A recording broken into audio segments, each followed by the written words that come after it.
Bueno, vamos a leer este capítulo 6. Es un capítulo importante en el libro y es un capítulo importante en la vida de Isaías. Vamos a leerlo, dice así la palabra del Señor. En el año en que murió el rey Uzías, vi yo al Señor sentado sobre un trono alto y sublime, y sus faldas llenaban el templo. Por encima de él había serafines, cada uno tenía 6 alas, con 2 cubrían sus rostros, con 2 cubrían sus pies y con 2 volaban. El uno al otro daba voces diciendo: Santo, Santo, Santo, Jehová de los ejércitos, toda la tierra está llena de su gloria. Y los quiciales de las puertas se estremecieron con la voz del que clamaba, y la casa se llenó de humo. Entonces dije: ¡ay de mí, que soy muerto! Porque siendo hombre inmundo de labios y habitando en medio de pueblo que tiene labios inmundos, han visto mis ojos al Rey, Jehová de los ejércitos. Y voló hacia mí uno de los serafines, teniendo en su mano un carbón encendido, tomado del altar con unas tenazas. Y tocando sobre él mi boca, con él sobre mi boca, dijo: He aquí que esto tocó tus labios, y es quitada tu culpa y limpio tu pecado. Después oí la voz del Señor que decía: ¿a quién enviaré y quién irá por nosotros? Entonces respondí yo: heme aquí, envíame a mí. Y dijo: anda y di a este pueblo: oíd bien y no entendáis. Ved por cierto, mas no comprendáis. Engruesa el corazón de este pueblo y agrava sus oídos, y ciega sus ojos, para que no vea con sus ojos, ni oiga con sus oídos, ni su corazón entienda, ni se convierta y haya para él sanidad. Y yo dije: ¿hasta cuándo, Señor?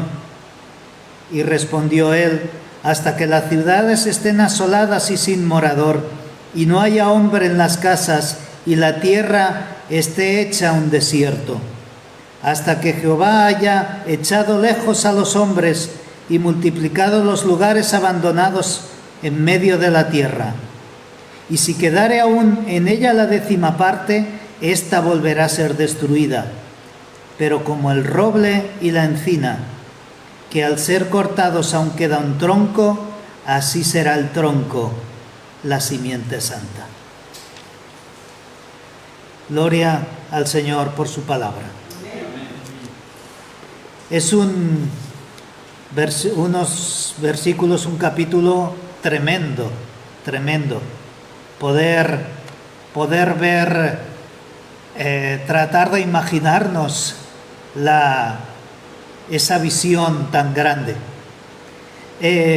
Hoy día existen una serie de avances tecnológicos que años atrás ni siquiera no hubiéramos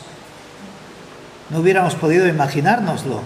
Hablan de la realidad virtual, hablan de la realidad aumentada, hablan de todas estas cosas, de los hologramas también, pero nadie habla acerca de las visiones.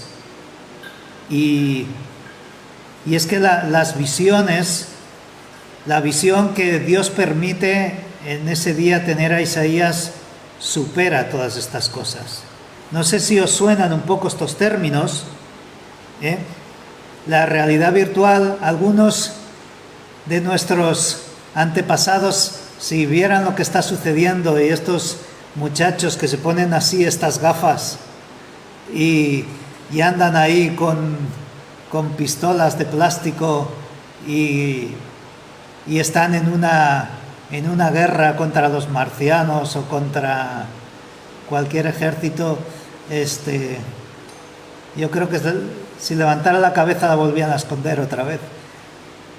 Y la realidad aumentada, cuando en una pantalla de un teléfono o de un dispositivo con una pantalla bastante grande, de repente tú estás mirando al suelo o estás mirando aquí encima del púlpito y te aparece un personaje o te aparecen una serie de objetos que tú no ves, pero que cuando lo miras a través de la pantalla están allí.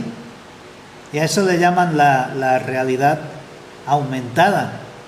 Y ahora, en este último congreso de móviles, estuvieron promocionando lo que eran los hologramas. Ya son figuras tridimensionales que desde algún lugar se comunican contigo y ya a tamaño real, donde tú puedes estar hablando con una persona y es como si, no solamente como la pantalla del móvil, sino que lo ves como si fuera esa misma persona. Pero cuando pensamos en el Señor supera todas estas cosas, porque Él de repente te deja ver otras dimensiones que nosotros hasta ese momento no éramos conscientes, porque sabemos que hay un mundo espiritual, pero normalmente no lo vemos. Y antiguamente el Señor se revelaba así a los profetas del Antiguo Testamento y a otros personajes que no fueran profetas, como los padres de Sansón u otros, que incluso al mismo Faraón se le reveló en sueños. El Señor se revelaba de esta manera y a veces como que desplegaba la cortina de ese telón espiritual y dejaba ver ciertas cosas. Y aquí en este caso, no voy a entrar en el tema de que si esto ocurre hoy o no. Lo que sí es cierto es que en este caso encontramos a Isaías, que tiene una de estas visiones, una visión tan tremenda que cambia completamente su llamado. Al parecer, Isaías ya estaba sirviendo al Señor como profeta. En el capítulo 1 de Isaías encontramos que dice: visión de Isaías, hijo de Amoz, la cual vio acerca de Judá en Jerusalén en días de Uzías, Jotam, Acaz, Ezequías, reyes de Judá. En los días, podemos entender, en los días que el rey Uzías estaba vivo, él ya estaba sirviendo como profeta. Algunos difieren aquí que si aquí comenzó el ministerio de Isaías o fue antes, pero lo cierto es que esta visión que tuvo del Señor realmente cambió completamente su vida. Y quisiera que meditáramos en este capítulo que hemos leído, y vamos a hacerlo según los puntos en los que lo he dividido. En primer lugar, quisiera hablar de Uzías, porque menciona que fue en los días en que murió ese rey que Isaías tuvo esta visión. Uzías sucedió a su padre Amasías en el año 792 antes de Cristo. Y si queréis en casa podéis leer en el segundo libro de las Crónicas, en el capítulo 26, encontraréis ahí la vida del rey Uzías. Pero en esta mañana quiero haceros un resumen muy breve. Él comenzó a reinar con 16 años. Como decía antes, su padre murió, lo levantaron a él como rey. Hoy día un niño, un adolescente, allí que toma el trono y este muchacho comienza a buscar al Señor. Y el Señor le permite un reinado longevo de 52 años en el que pudo traer mucha bendición para el pueblo de Judá. Él buscaba al Señor con todo su corazón, por lo menos al principio. Hay que decirlo todo. En ese tiempo no solamente estaba Isaías, sino que el profeta Zacarías también estaba administrando en ese tiempo, y parecía que él escuchaba bastante a este profeta y seguía sus consejos. Se dedicó a recuperar las tierras que durante años o décadas los filisteos, por ejemplo, habían conquistado de sus tierras. También nos habla de los árabes y de los amonitas. Él luchó por recuperar esas tierras y fue reconocido como un buen rey por las naciones que tenía a su alrededor, no solamente como un buen rey, sino como un hombre poderoso. Ya comenzaron a tenerle un poco de respeto. Cuidado con Uzías, que Uzías sabe lo que hace.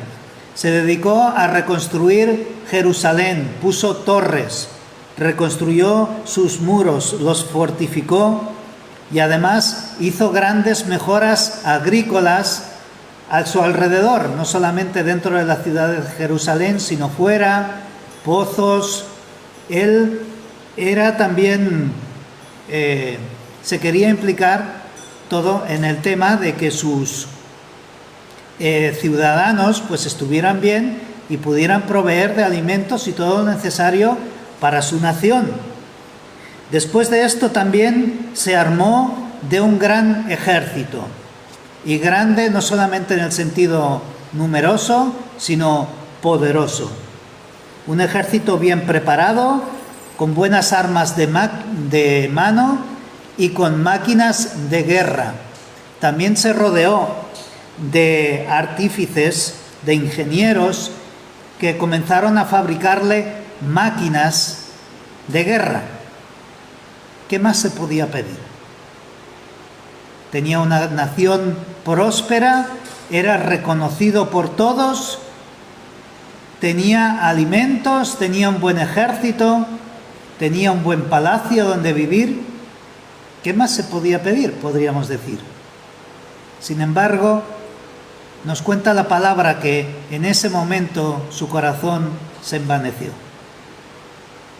Y no solamente había vanidad, por así decirlo, sino que quiso tomar funciones y atribuirse cosas que a lo mejor no sabemos si había visto en otros países, o es que a él le vino a la cabeza y le dio por allí. Y quiso asumir funciones sacerdotales. Se fue para el templo, cogió el incensario y quiso él mismo ofrecer incienso al Señor. Allí, con prudencia y con valentía, el sumo sacerdote y los demás sacerdotes se le presentaron delante de él, le plantaron cara, le dijeron: tú no puedes hacer esto. Tú serás todo lo buen rey que quieras, pero esto no es lo que te ha ordenado el Señor. ¿Por qué haces tal cosa? Él se enfada, toma el incensario, no sé si es que se lo quería tirar a la cabeza o es que quería ir como fuera hasta allí al altar. El caso es que en ese mismo momento el Señor envía lepra y empieza a salirle lepra en la frente. Y entonces tanto él como los sacerdotes salen todos para fuera del templo, y él lo único que puede hacer es esconderse, porque se había convertido en una persona inmunda. Inmunda a los ojos de Dios, inmunda a los ojos del pueblo, y nos dice la palabra que tuvo que vivir aislado, confinado. ¿Te suena de algo? Y no solo por 1 o 2 años, el resto de sus días, hasta que murió. Su hijo, aún estando él en vida, tuvo que tomar el reino y comenzar a reinar él, porque su padre solamente le llevaban la comida y tenía que hacer todas las cosas en algún lugar apartado donde nadie pudiera verlo. Como dice el refranero español, un buen principio no garantiza un buen final. Hay que perseverar, hay que ser fiel hasta el final. Que sea lo que ocurra en nuestras vidas, pero que nunca nos envanezcamos, porque con el envanecimiento viene la perdición. Como estaba diciendo antes, ¿qué más podía pedir? Si estaba, no diremos como un rey, porque era el rey, pero estaba mejor que cualquier otro, y sin embargo, aún quería cosas que no le eran permitidas. Entonces, hermanos, tomemos esta cosa, tomemos esta reflexión para nuestras vidas, para que no caigamos en los mismos errores. Dice el apóstol Pablo en 1 Corintios capítulo 4, versículos 6 y 7, les dice a los corintios: pero esto, hermanos, lo he presentado como ejemplo de mí y en Apolos por amor de vosotros, para que nosotros aprendáis a no pensar más de lo que está escrito, no sea que por causa de uno os envanezcáis unos contra otros. Porque ¿quién te distingue? ¿O qué tienes que no hayas recibido? Y si lo recibiste, ¿por qué te glorías? Como si no lo hubieras recibido. Pues bien, con todo esto en mente, llega el momento en que el rey Uzías muere, su hijo ya está reinando, y es en este momento cuando nos dice la palabra que el profeta Isaías recibe esta visión. Yo no sé si en ese momento él estaba turbado, pensando en lo que había sido Uzías y lo que acabó siendo. No sé si sabiendo si aquel hijo que ahora estaba reinando, si podría hacerlo también y terminar mucho mejor que su padre, o qué es lo que sucedería en Judá. A veces vienen tantas cosas a nuestra cabeza en momentos así. A veces en los momentos que estábamos viviendo, como estábamos comentando antes, si el coronavirus, si él lo permite o no lo permite, ¿qué vamos a hacer este próximo año? Es en ese momento cuando el Señor se presenta de una forma majestuosa, grandiosa, delante de Isaías. Y yo te quiero decir en esta mañana, no sé en qué momento de tu vida estás viviendo, no sé cuántas cosas están dando vueltas por tu cabeza, pero el Señor te puede sorprender. Y lo puede hacer en esta misma mañana, como con Isaías. Lo que vio Isaías en aquel día, si sería ese mismo día en el año 740, superó todas sus expectativas. Y es que el Señor es así, el Señor supera nuestras expectativas. Todo lo que tú puedas pensar, todo lo que tú puedas imaginar, como dice el apóstol Pablo, él hace las cosas mucho más grandes y va mucho más allá. Dice que ve al Señor sentado en un trono alto y sublime. El Señor es grande y es majestuoso. Y Él está allá en las alturas. A pesar de que si ese trono finalmente hubiera estado ocupado por un buen o mal rey, lo cierto es que el Rey de Reyes, el Señor de los Señores, seguía sentado en su trono. Aleluya. Él está al control. Él está al control.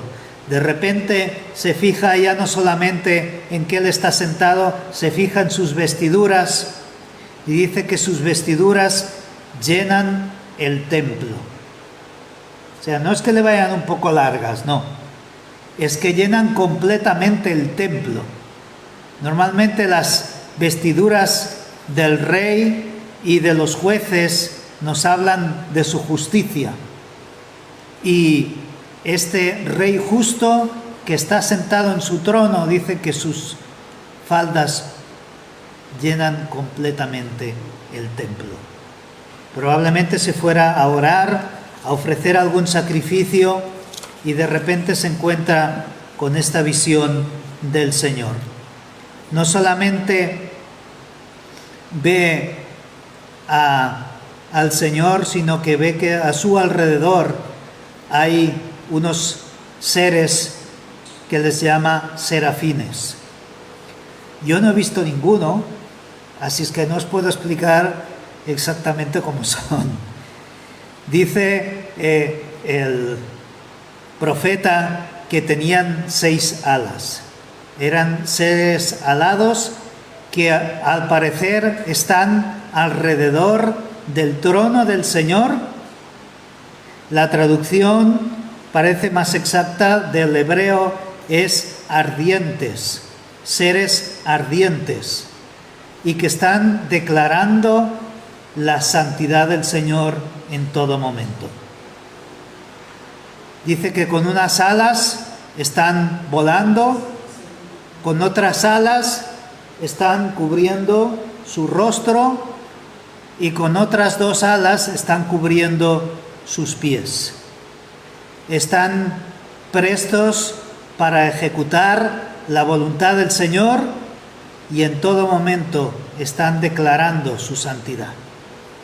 Dice que unos a otros están diciendo: Santo, Santo, Santo. Este énfasis en el hebreo es un énfasis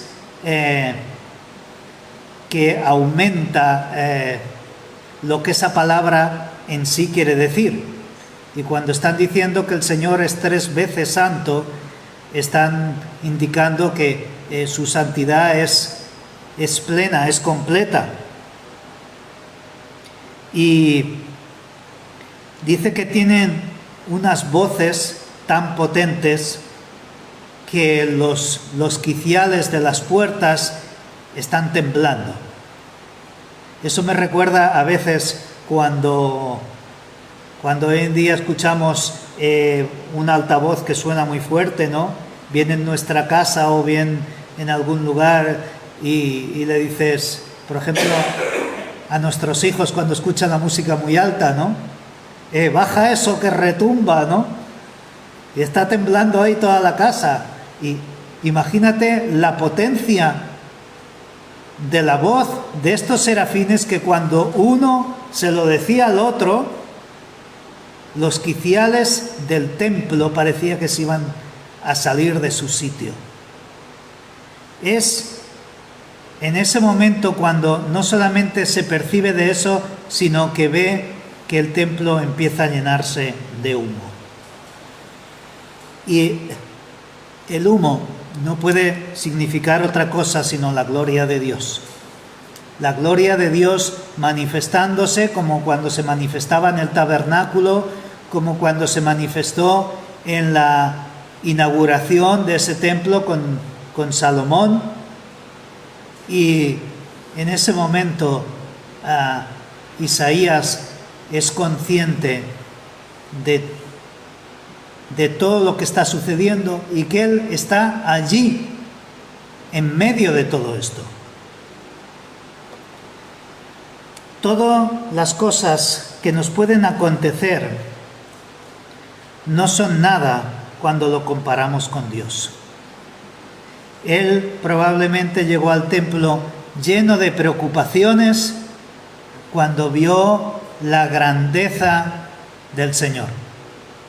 Alguien dijo en una ocasión: no le digas a Dios cuán grande es tu problema, dile a tu problema cuán grande es tu Dios. Y como dice también el apóstol Pablo, dice: esta leve tribulación momentánea y ya sabemos lo que Pablo estaba pasando, produce en nosotros un cada vez más excelente y eterno peso de gloria. Cuando está viendo al Señor, o cuando Pablo está pensando en el Señor, todas estas cosas se desvanecen. Porque cuando vemos la grandeza de Dios, todo lo demás se queda pequeñito, pequeñito, pequeñito.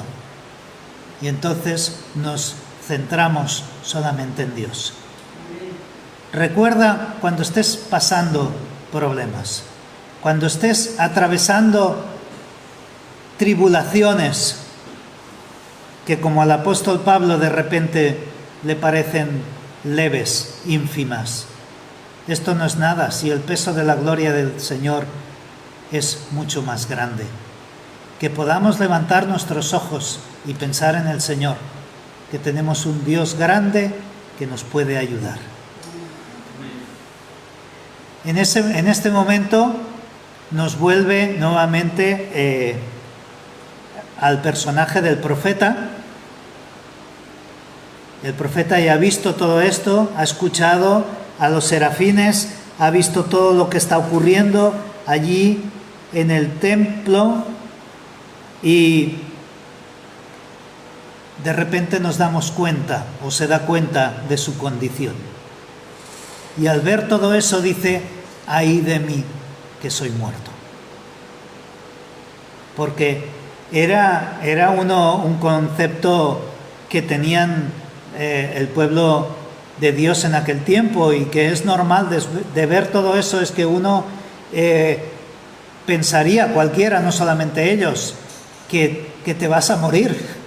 Después de ver toda la grandeza del Señor, todo su esplendor y su gloria, y aquellos seres tan imponentes, decir: yo es que me muero aquí. Yo es que me muero aquí, dice: ay de mí que soy muerto, porque soy un hombre de labios inmundos. ¿Y quién no va a ser un hombre de labios inmundos cuando se compara con aquel que es 3 veces santo? De repente a nuestra mente puedan aparecer todas esas palabras que hemos dicho, o que no hemos dicho, pero las hemos pensado. Y se siente uno el más vil de los pecadores. Y no solamente él, sino se identifica con su pueblo. Dice: no solamente yo, sino todo este pueblo. Este pueblo en medio del que vivo es un pueblo que tiene los labios inmundos. Y yo he visto al Rey, al Señor de los ejércitos celestiales. Y es que me muero aquí. El Señor me fulmina. Pero no es así. Pero no es así. Nos dice el relato, y esto es algo que ocurre también en nuestros días. Cuando uno se siente vil y pecador, es el momento en que estamos preparados para ser perdonados por Dios. Porque mientras uno se siente superior, mientras uno se siente que es santo y mira a los demás por debajo del hombro, Dios no se puede acercar a él. Pero cuando uno piensa que se va a morir por causa de sus pecados, porque está delante de aquel que es 3 veces santo, entonces es cuando uno de los serafines toma las tenazas, coge un carbón encendido, lo acerca a sus labios y dice: tus labios son purificados y tus pecados son perdonados. Insisto en este tema. El Señor nos perdona cuando nos acercamos a Él en humildad. Cuando nos acercamos a Él en humildad. Y yo te invito en esta mañana a acercarte al Señor. Si sientes en tu corazón que hay pecado en tu vida, bien sea por lo que has dicho, por lo que has hecho, por lo que has pensado. Si el concepto de considerar esta visión te hace considerar en tus pecados, te quiero decir en esta mañana que es un buen momento para que te acerques a Dios y le pidas perdón, porque Dios quiere perdonarte. Pero tienes que estar tú también dispuesto a pedirle perdón. En una ocasión, y no voy a insistir demasiado en ello, hubo un predicador, un gran predicador, podríamos decir, se llamaba Jonathan Edwards. Él predicó un sermón que se llamaba Pecadores en manos de un Dios airado. Cuando él hizo esta predicación, dice que la gente se agarraba de las sillas o de los bancos donde estaba sentado porque pensaba que en ese mismo momento se iban a hundir y se iban a ir al infierno. Pero tenemos un Dios que cuando en momentos así clamamos a Él, Él extiende su carbón encendido y nos purifica y nos limpia y nos perdona. En ese momento vuelve nuevamente la visión y está escuchando al Señor hablar. Aquí pasamos al llamado del profeta Isaías. Dice que el Señor está hablando y está diciendo: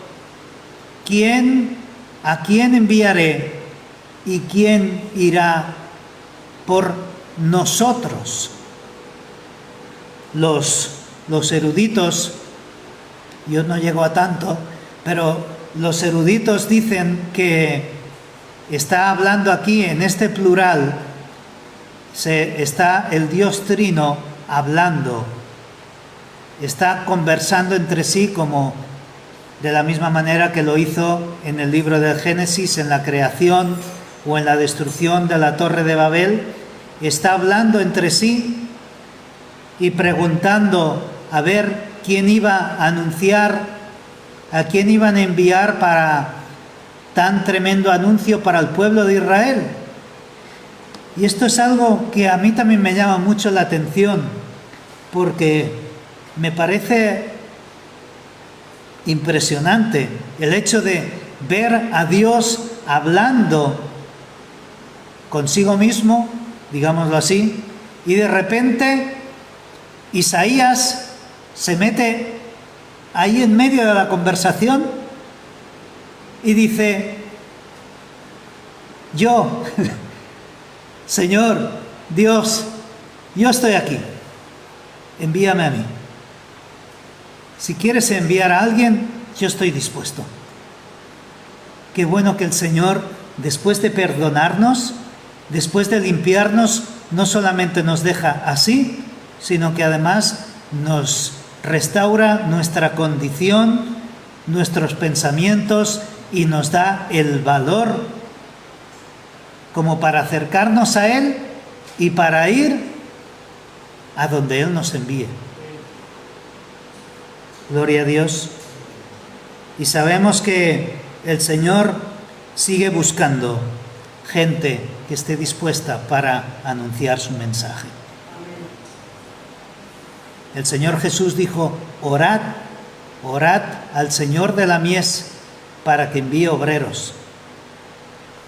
Y más tarde el apóstol Pablo dice: ¿y quién irá a anunciar ese mensaje? ¿Cómo irán si no hay gente que vaya a predicarles?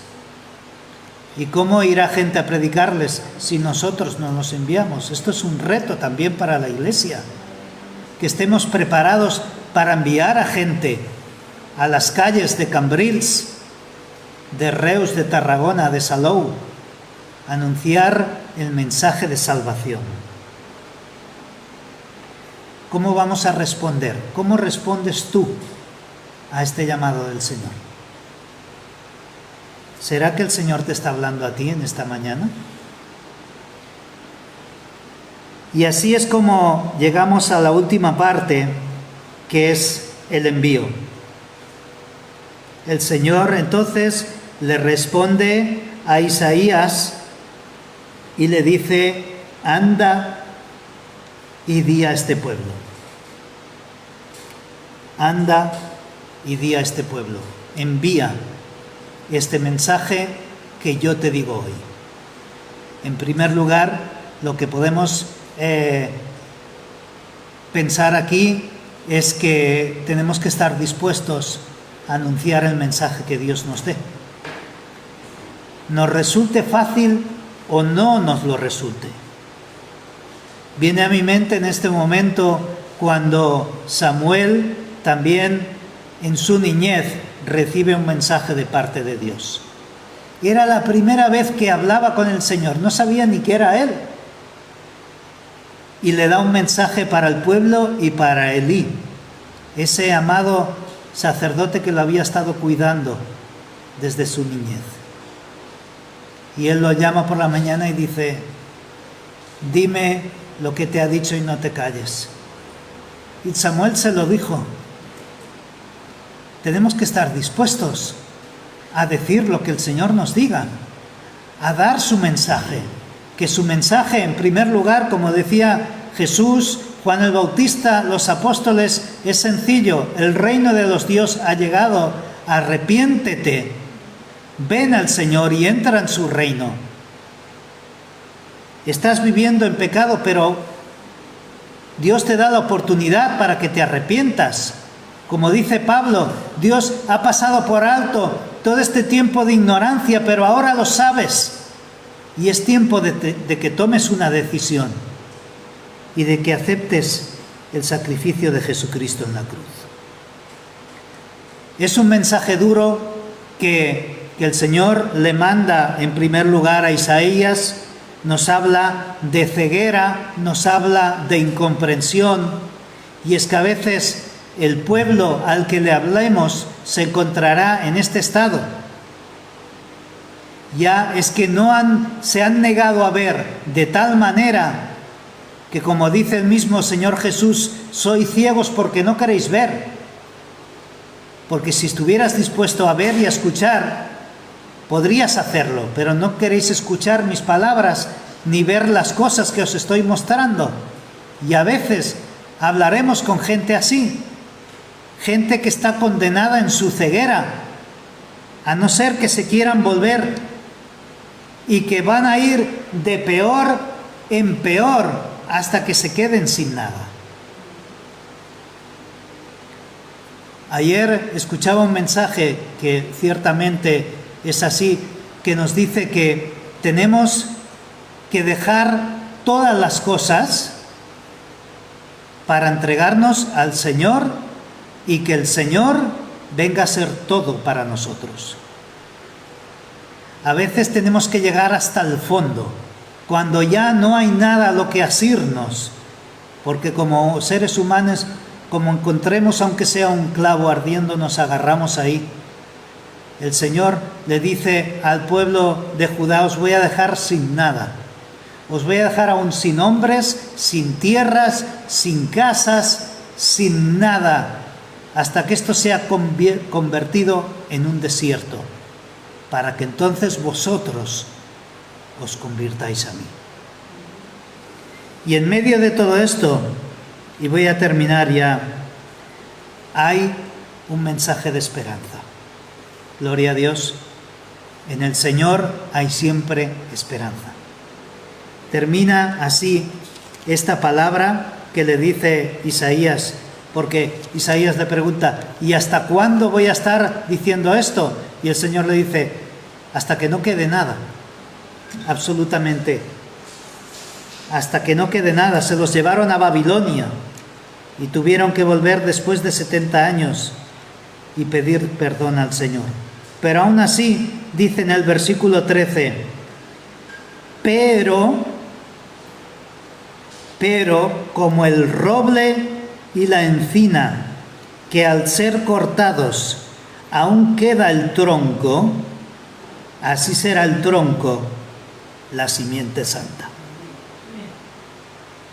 Aún hay un remanente, aún hay espacio para que pueda brotar la santidad, para que pueda brotar nuevamente ese tronco que había sido cortado a ras de suelo. El mensaje del Señor, el Señor siempre nos da palabras de reprensión, pero nos da una oportunidad y nos da un motivo de esperanza. Amén.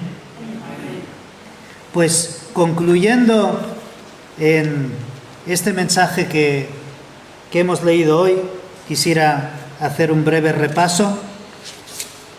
Con la muerte del rey Uzías, recordarnos que cuando estamos en momentos difíciles y de contrariedad, el Señor se puede manifestar a nuestras vidas y darnos un nuevo propósito. También acerca del Señor, el Señor puede superar siempre nuestras expectativas y mostrarnos su grandeza para que todos nuestros temores o terrores sean sobrepasados por la grandeza del Señor. También con el profeta, que cuando nosotros vemos nuestra pequeñez y nuestros pecados, es cuando estamos preparados para ser perdonados por Dios. Y en cuanto al mensaje que el Señor envió, siempre hay un final de esperanza. Que en esa esperanza podamos vivir y podamos permanecer hasta que Él venga.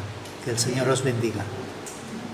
Si este mensaje te ha bendecido o te ha ayudado en algo, puedes suscribirte a nuestro canal de YouTube.